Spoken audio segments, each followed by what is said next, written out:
All right, so it's come to my attention that some of you may not know the differences between chicken feed. So I'm going to show you, and I think that you might find it interesting. Maybe, hopefully. And I just noticed someone in here is bleeding. I don't know who. See a little red spot in the... I think it might be this chicken here. I don't know. These olive eggers, every time I buy from Tractor Supply, there's a problem. Some sort of problem. You lose chickens, they're bleeding, they have some sort of intestinal thing going on where they're crapping blood. I don't know what it is. I hate buying chickens from Tractor Supply. Anyway, rant over. There's my camera for your up close view. So let's go over chicken feed. So I have 4 different kinds of feed here. I think that's pretty obvious. And they all serve different purposes. And they all come in different bags. So that's my flock raiser. That would be this one. The yellow bag is some pellet feed that I don't really feed very often. I bought it because it was cheap. And that's this one. And then my layer mash is out there in the IBCs.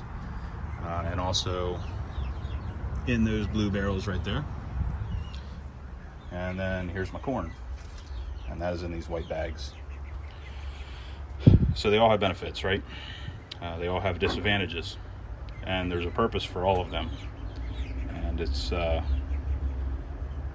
think once we do a little science experiment here, this thing's full of water, you'll understand why I feed different things to different birds, different ages, and different ways, really. So first up, we have corn. So I think you pretty well know what corn is. This is feed corn. And the difference between the corn that you eat and feed corn is that this corn is very, well, firstly it's dry. I mean, that's the first big thing. But this is actually called dent corn. And you can see that it's reason it's called dent corn is it has a dent in the top of it, or field corn. It's very waxy. It's very unpalatable. It doesn't matter how long you boil it, how long you cook it. It tastes like crap. It is not good. It's not sweet. It's not, the texture is not there. It's not corn you want to eat. This is more suited for animals. So this goes in my blue barrel feeder, and this is what's broadcast around the yard. This is also what you feed deer. So they like this stuff too. It's high caloric, meaning it has a lot of energy in the winter. This corn is good for ensuring the geese and the chickens and all those guys have enough calories. This is good corn for animal feed. These are pellets. So the purpose of layer pellets is to reduce waste. When you feed layer pellets, the point is to try to get as much of the feed into a chicken as possible. And I'm not talking about overfeeding. I'm talking about ensuring the chicken doesn't waste feed. And you know, the problem with this is that it's more expensive, for one, and for two, it doesn't absorb water very well, just like feed corn. So the other issue here is that chicks can't eat it. It's too big. They can't. They'll realistically they'll choke on it. So you just don't want to feed this to chicks. And it's layer feed. It has higher calcium, higher protein, all the good stuff that a laying hen needs. This is what I normally feed. So this is called layer mash. And the reason it's called layer mash is it has all the same stuff as that pellet, but it's just run through a grain mill. And you can see that it's real fine and also real chunky. So the purpose of this, you put it in a bin or something for the chickens to pick through it. They can pick out the big stuff, but when they pick the big stuff, they get some of the small stuff too, which has your protein and your calcium and all that good stuff in it that they need to make nice strong eggshells. Disadvantage is very dusty. When chickens eat, they dip their beak in, they go like this, and then they shake their head.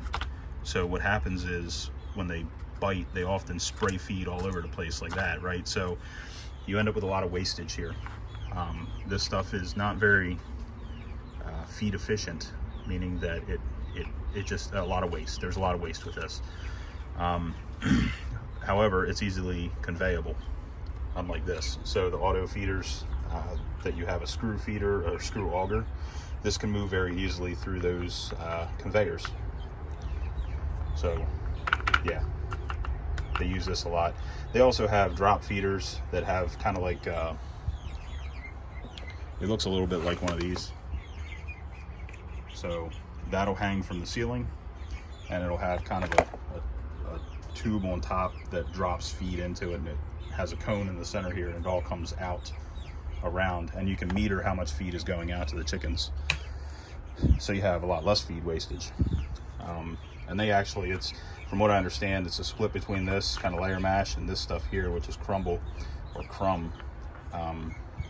So yeah, moving on to this is called crumble, and you can see little bits of corn in it, but everything is kind of homogenized here and together very well. It's not very dusty at all.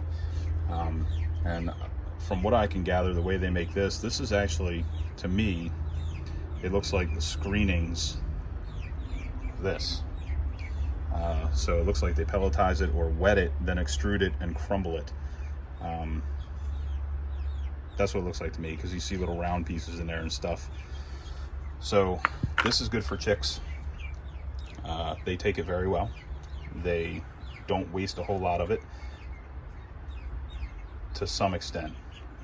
So chickens won't waste this if you put it in one of these kinds of tray feeders. They can stick their head in these holes and eat, and when they shake their little heads around, it just stays in here. Disadvantage to these is they fill them with bedding material, so they can't actually get to the feed. So now, why do I have water here, and what is the intent on that water, and how do we make sure that we don't waste feed? So, being that I have different animals, I have chickens and ducks and goslings, little micro chickens and an adult duck. Which one of these do you feed them, right? So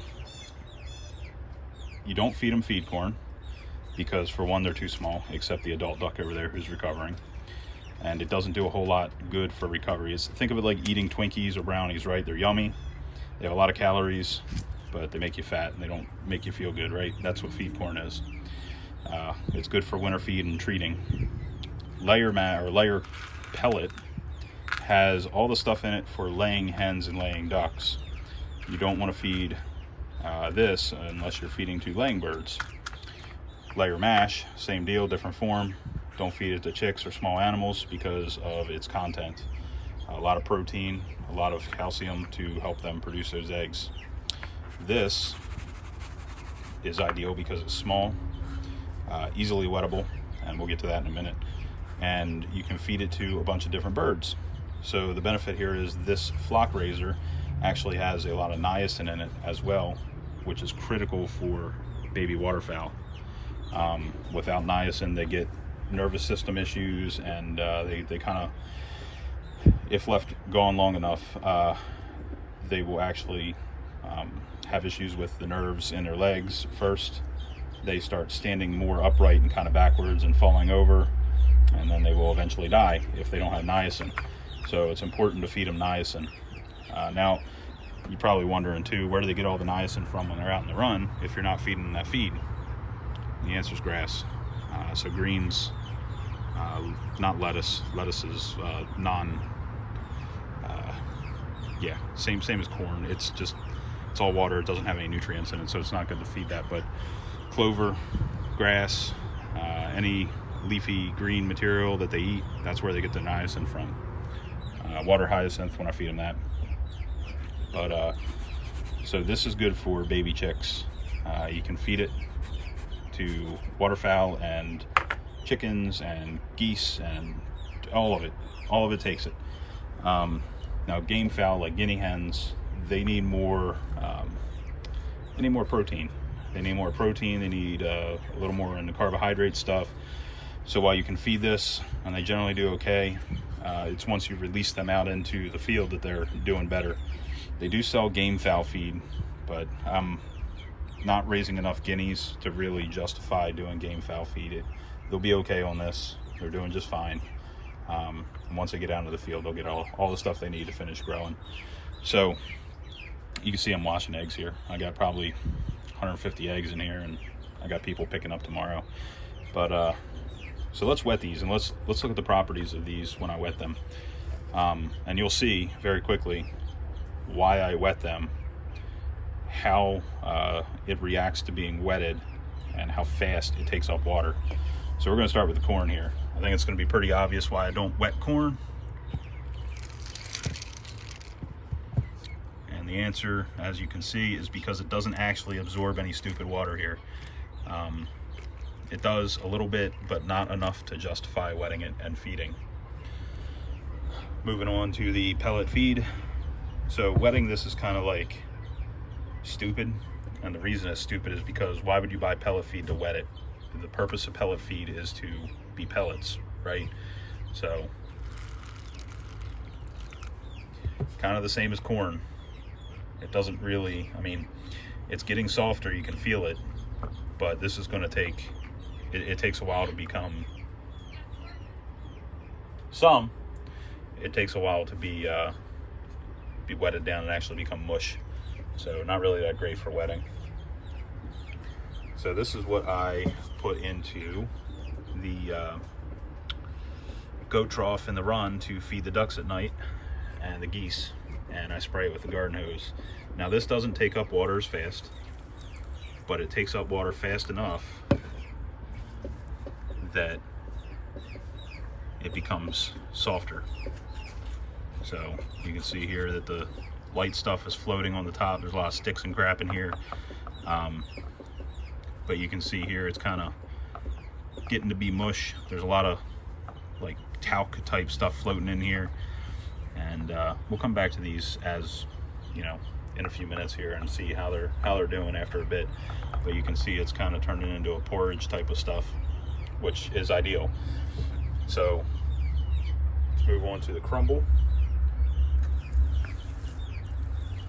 And this is what I feed the chicks every night. Chicks and the ducks and the geese and all that stuff. I wet all their feed. But we'll give this a few seconds here. I'm not even going to stir it. I think what happens here is I really feel like they grind it, wet it, then extrude it or something, and grind it up again. I really don't know. But you can see here it's already beginning to come up to the surface of the water and poke out. And that means it's absorbing a lot of water very fast. And this is what we want when we're feeding small waterfowl and stuff like that, because what will happen is, like, the baby waterfowl will actually choke down all this feed, drink water, then it will expand and they will choke and die, and you don't want that. So you want to feed wet feed. So let's look at this mash again. You can see here it's absorbing water well. And then we have our pellets, which are still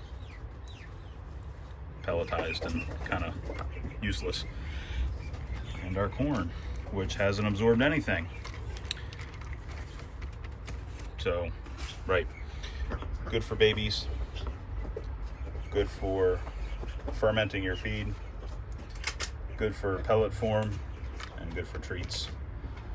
So I hope this has shown you kind of something maybe you were wondering about, and maybe enlightened you a little bit. But that's it. So reason for all of them, good reasons, I think. And I got to get back to washing eggs, so I will talk to you guys later.